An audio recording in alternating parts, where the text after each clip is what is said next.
Knight-Batten Awards really were created to honor the creative uses of new technology that helps to engage the public in public issues.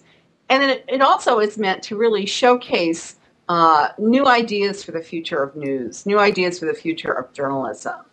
And certainly they were named after James Baton, who was a very revered editor of Knight Ridder newspapers, actually CEO of Knight Ridder newspapers at one time, who really cared about public input into journalism, public interaction with journalism. And then the Knight Foundation has been funding them now for 6 years. And I think we have found that these awards have been a very valuable pipeline for things like the Knight News Challenge. People who have won these awards have gone on to come up with other ideas that have been Knight Challenge winners. So it's been, I guess we're kind of the early scouts out there, scouting out good ideas. Well, this year, there's just amazing ideas. People are really thinking out of the box. They're really, if you look at the Represent winner, the New York Times Represent project, it gets down to a nitty-gritty level for people living in New York City. You can find out not only who your representatives are, but what they were doing today, what they did today for you. The document reader really puts all kinds of documents online in such a clear fashion that you can read for yourself documents that are being used as sources in news reports. Living with Less was a very much of a heartwarming, wrenching in some cases, stories of people whose lives have been upended in the recession. Printcasting helps, we all know sometimes the easiest way to get advertising is to get a printed product. Well, printcasting allows you to take what you might have on your blog as well as other people's blogs and turn it into a printed product that you can distribute. Well, every year the bar gets higher and higher and higher. We really struggled this year with the difference between invention and innovation. So we determined that you don't always have to just invent something new to win the Knight-Batten Awards for innovations, but sometimes you just have to use something that already exists in a very new way or a very fresh way that involves the public. So one challenge was to figure out, what is innovation these days? And then another challenge, I think, in our citizen media arena was we're finding so many good citizen media projects out there that they're all good. They could all win, but, you look for one that really stands out head and shoulders above the others.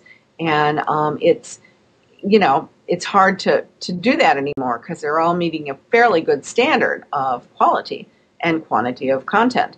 So this year we awarded the Citizen Media Award to MyReporter.com, which is a Wilmington, North Carolina newspaper initiative. And it allows great citizen participation because citizens can ask questions that they have and reporters answer them, and then they're archived on the site. Well, I think we're really looking for either brand new tools that make journalism more user-friendly to the public, easier to use, add to some degree of transparency, help people get more information more easily about a topic. But we're also looking for things that would engage the public in ways that journalism perhaps hasn't done before. So I think, we always look for that citizen input. It's no longer enough to do a beautiful multimedia presentation to win a Knight-Batten Awards. Audio, podcasts, slideshows don't do it anymore. That's not enough. There has to be more innovation, more ways to engage the public. Well, sure, the New York Times won this year, and they had great stuff. But there were marvelous other ideas that made our short list. And in fact, we think they're such good ideas that we put them online on jlab.org as notable entries. So we've had 21 notable entries that we wanted to give a megaphone to because people should see them and copy them if they like them. I mean, there are wonderful ideas like mugshots, which is a series by the St. Pete Times that puts up mugshots of people that have been arrested by the community. Very compelling, very fun stuff. and isn't so stratospherically hard to imagine a newspaper doing, yet could easily be honored in this competition.